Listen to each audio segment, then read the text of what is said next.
روضہ خیر الورا ہے، وہ جنت نہیں ہے تو پھر اور کیا ہے؟ جہاں روضہ خیر الورا ہے، یہ جنت نہیں ہے تو پھر اور کیا ہے؟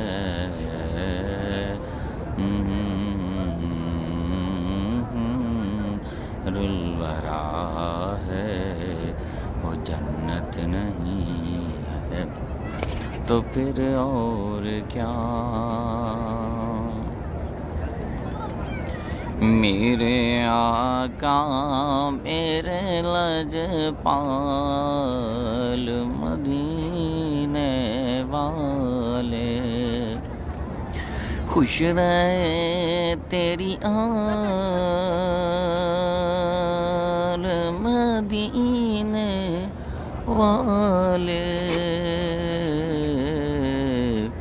میرے آقا میرے لجپال مدینے والے، تو ہے لجپالوں کا لجپال مدینے صفائی والے آ رہے ہیں والے، میرے آقا میرے تاجدار مدینہ سرکار مدینہ صلی اللہ علیہ وسلم کا یہ روزہ اقدس مبارک ہے، اور خوش نصیبی جو آنکھیں ابھی دیکھ رہی ہیں اللہ تعالیٰ سے بھی آنکھوں کو دکھائے اور سنتی کانوں کو یہاں کی اذانیں سنائے، اللہ رب العزت سبھی کو یہاں پہ لائے اور مبارک قسم کے لمحات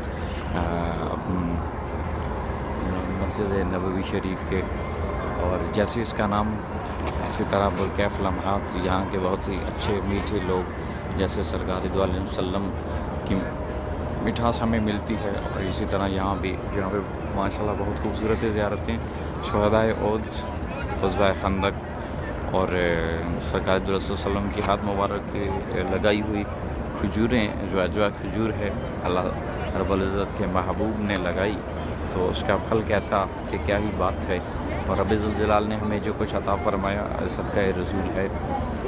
دارین میں روشنائی نہ ہوتی خدا اگر محمد کو پیدا نہ کرتا، خدا کی خدائی نہ ہوتی، خدا اگر علی کو نہ پیدا کرتا، مشکل ہی ہوتی مشکل کشائی نہ ہوتی۔ یہ 5 ذاتیں جو رسول پاک صلی اللہ علیہ وسلم اور امام حسن و حسین اور علی کرم اللہ وجہ اور فاطمہ الزہرا، یہ 5 ایسی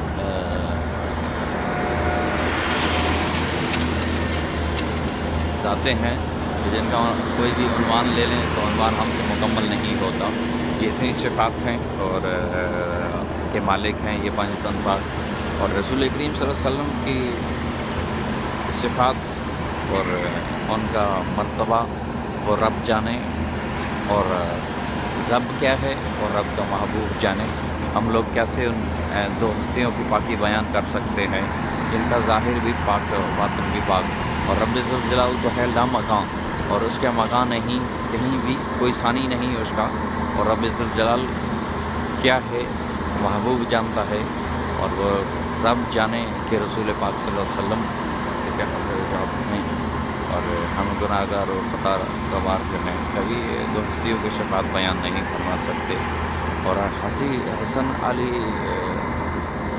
حسین کی بھی ہم نہیں بیان کر سکتے کیونکہ ان کا ظاہر بھی پاک باطن بھی پاک، اور ظاہر میں بھی کمال باطن میں بھی کمال، ان 5 میں سے کسی کو ایک لے لو تو شاید ہماری زندگیاں ختم ہوں، وہ عنوان کبھی ختم نہ ہو، کہ ان کی زندگیاں ایسی گزریں، رسول کریم صلی اللہ علیہ وسلم نے یہاں پہ کیسی کیسی اپنی امت کے لیے مانگا، اور کتنی محبتیں ان کی، اور ایک پہاڑی ہم نے دیکھی جو رسول پاک صلی اللہ علیہ وسلم کو اتنی محبت ہو گئی کہ رسول پاک صلی اللہ علیہ وسلم کے وہ پیچھے چل پڑی، تو انہوں نے اشارہ کیا اور وہ رک گئی، اگر وہ اشارہ نہ کرتی تو شاید وہ نہ جانے کہاں تک جاتی، مگر اس کی اپنی محبت کا انداز تھا جو रसूल करीम सल्लल्लाहु अलैहि वसल्लम के साथ चली, जो पे शहदाए उहद, जहाँ पे एक गार मुबारक है जिसमें रसूल पाक सल्लल्लाहु अलैहि वसल्लम की अभी भी महक आएगी। इंशाअल्लाह आप आएँ, अल्लाह ताला आपको लेके आए जितना जल्दी भी हो सके।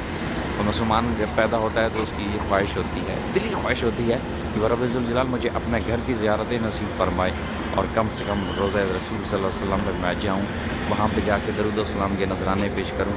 बलगल गुलाम बिकमालिही कशफत दुजा बिजमालिही सनद जबी व खिसालिही सल्लु अलैहि व आलिही। जिसे चाहा दर पे बुला लिया, जिसे चाहा अपना बना लिया। ये बड़े करम के हैं फ़ैसले, ये दर हबीब की बात है। और कोई शक नहीं, ये दर हबीब की बात है।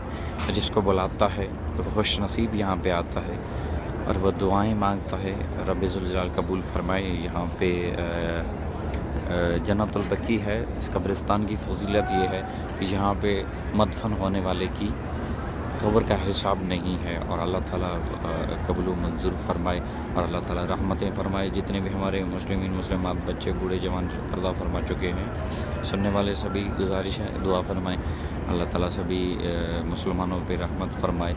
और ये सदका रसूल है हम खा रहे हैं। और कैसी कौन फ़बी अला रब्बिकुमा तुकज़्ज़िमान, रब्बे ज़ात पाक की सूरह रहमान में से छोटी सी आयत जिसका तर्जुमा करें तो ये मिलता है, तुम अपने रब की कौन कौन सी नेमत को झुटलाओगे। हम जहाँ भी देखें, जिधर भी देखें, उसके अजीब रंग हैं। और रब्बुल ज़ुल जलाल का ख़ुसूसी एहसान हम पर जो हमें अपना महबूब अता फ़रमाया और इस उम्मत में से हमें पैदा फरमाया और मोहम्मद सल्लल्लाहु अलैहि वसल्लम को बेशुमार मोजज़ात से नवाजा गया और उनके वलियों को बेशुमार करामात से नवाजा गया। और ये सदका रसूल है और रब्बुल ज़ुल जलाल का हम के ऊपर ख़ुसूसी एहसान है कि उसने हमें उम्मत में से ऐसी उम्मत में से पैदा फरमाया जो मोहम्मद अरबी सल्लल्लाहु अलैहि वसल्लम मुस्तफ़ा व मुज्तबा व मुर्तज़ा, जिनकी ज़ात पाक क्या ही बात है, क्या ही बात है। अल्लाह रब्बुल इज़्ज़त इन को पहचानने की तौफ़ीक़ अता फरमाए और हम इनको पहचान सकें और इन पे दरूद व सलाम के नजराने पेश करें। 70,000 फरिश्तों की जमातें तशरीफ़ फरमा होती हैं और आती हैं अपनी अपनी बारी के मुताबिक और वो दरूद व सलाम के नजराने पेश फरमाती हैं और वो वापस जाती हैं और रब्बुल ज़ुल जलाल से दुआएं मांगती हैं कि फिर बारी आए। तो मालूम नहीं पड़ता है, उलमा मुफक्किरों से सुनते हैं कि शायद उनकी क़यामत तक बारी आए। मगर हम कितने खुश नसीब हैं, कभी पाकिस्तान से आएँ, कभी किसी भी मुल्क से आएँ तो रब्बुल ज़ुल जलाल हमें दोबारा भी नसीब फरमाता है, तीसरी बार भी। तो हम कितने खुश नसीब हैं कि हमें ये ज़ियारतें, कई हज़रत ऐसे हैं जो यहाँ पे मुलाजिम हैं और वो खुश नसीब हैं कि यहाँ जब चाहें वो उम्रा करें, जब चाहें हज करें, क्योंकि उतनी खुश नसीबी है।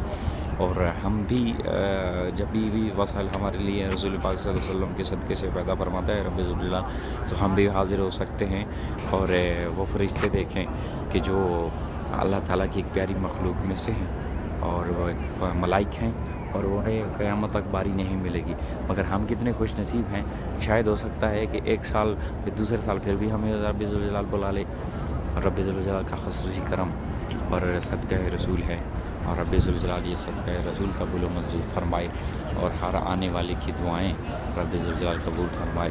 जो नहीं आ सके अल्लाह ताला उनके लिए जल्द अज जल्द ऐसा कोई सबब असबाब पैदा फरमाए कि वो रब तो बकमाल है, उसके घर के लिए मांगना है मेरे दोस्तों बुज़ुर्गों, और उसके घर के लिए हर हाज़िरी के लिए मांगिए। जब हमें अपना पेट पालने के लिए, बच्चों के लिए ज़रूरियात पूरी करने के लिए वो रब्बुल ज़ुल जलाल दे रहा है, तो हम अगर थोड़ा सा मचल के, थोड़ा सा गिड़गिड़ा के, रो के अगर उसके ज़ात से हम उसके घर की हाज़िरी मांग लेंगे तो हमारा ईमान ये कहता है कि वो नहीं देगा। नहीं, किसी भी कीमत पे नहीं, किसी भी कीमत पे नहीं। रब्बुल ज़ुल जलाल अपने घर की हाज़िरी हमें ज़रूर देगा। जब हम और दुआएं मांगते हैं, वास्ते डालते हैं तो रब्बुल ज़ुल जलाल कबूल फरमा देता है। तो आया उसके घर की हाज़िरी हमें नसीब नहीं होगी? नहीं, ज़रूर होगी इंशाअल्लाह बफ़ज़्ल ताला। मगर हम अपनी मस्जिदों को तो सजाएं, कम से कम रमज़ान शरीफ में 10 दिन का एतकाफ़ करें और उस एतकाफ़ में ये सदाएँ हों, ये दुआएँ हों, रब्बुल ज़ुल जलाल दिखा दे वो मदीना कैसी बस्ती है तेरी, जहाँ दिन रात रहमत बरसती है तेरी। और वाक़या जहाँ पे रहमतें बरसती हैं और रहमतों का جو ہے وہ بانٹ رہا ہے. یہاں پہ لنگر تقسیم ہو رہے ہیں. خوش نصیب جو لنگر تقسیم کرتے ہیں تینوں ٹائم پہ, ناشتہ دن کا, شام کو دو دفعہ ملتی ہے. اور یہاں کے لنگر کی کیا ہی بات. ہم اپنے گھر میں بھی تو بہت ہی لنگر تقسیم کرتے ہیں, مگر یہاں پہ جو لنگر ملے اس کی کیا ہی بات ہے, کیا ہی بات ہے. اور رب ذوالجلال ہر آنے والے کی حاضری قبول فرمائے. جو نہیں آ سکے اللہ تعالیٰ ان کو یہاں پہ حاضری نصیب فرمائے.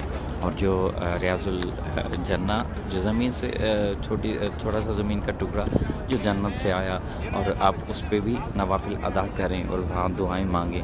اللہ رب العزت یہاں بھی مدفن ہو جائے تو کیا ہی بات ہے مدینے کی فضاؤں میں. اور ہر نماز کے بعد 4-5 جنازے ہوتے ہیں. خوش نصیب ہیں کہ جن کا جنازہ یہاں پہ ہو رہا ہے, اور وہ بہت خوش نصیب, بہت مبارک لمحات جن میں یہاں پہ مدفن ہو رہا ہے. اور یہاں لاکھوں کروڑوں کی تعداد میں سے جنازہ ہو رہا ہے, اور وہ جنت البقیع میں مدفن ہوتا ہے, جس کے امین کے ٹکڑے کا قبر کا حساب نہیں ہے. اللہ رب العزت کا خصوصی احسان, جیسے کہ مسجد کعبہ میں آپ 2 رکعت نماز نفل ادا فرمائیں گے تو اللہ تعالیٰ آپ کو عمرے کا ثواب دے گا. آپ حرم میں جاتے ہیں, احرام باندھتے ہیں, میقات میں جاتے ہیں, وہاں سے احرام باندھ کر نوافل پڑھ کے عمرے کی نیت کے پھر آتے ہیں, پھر طواف کرتے ہیں, پھر مقام ابراہیم پہ نفل ادا فرماتے ہیں, آب زمزم پیتے ہیں, پھر صحیح شریف کرتے ہیں, اور صحیح شریف سے فارغ ہو کر آپ پھر سر اپنا منواتے ہیں. اس کے بعد وہاں جا کے آپ فارغ ہوتے ہیں, اور یہاں جب مدینہ شریف میں آپ تشریف لائیں گے, حاضری نبوی شریف میں دیں گے, اس کے بعد آپ جب بھی فرصت ملے کہ آپ کو یہاں سے موقع ملتے ہی آپ قبلتین میں جائیں گے, اور شہدائے احد میں جائیں گے, اور اس کے ساتھ ہی آپ جائیں گے مسجد قباء میں, جہاں 2 رکعت نفل ادا فرمائیں گے. اور اس 2 رکعت نفل کے جو ثواب دارین ہے وہ ایک عمرہ کے برابر ہوگا. اور یہ صدقہ رسول ہے, یہاں کی فضائیں, یہاں کی ہوائیں. اللہ اللہ.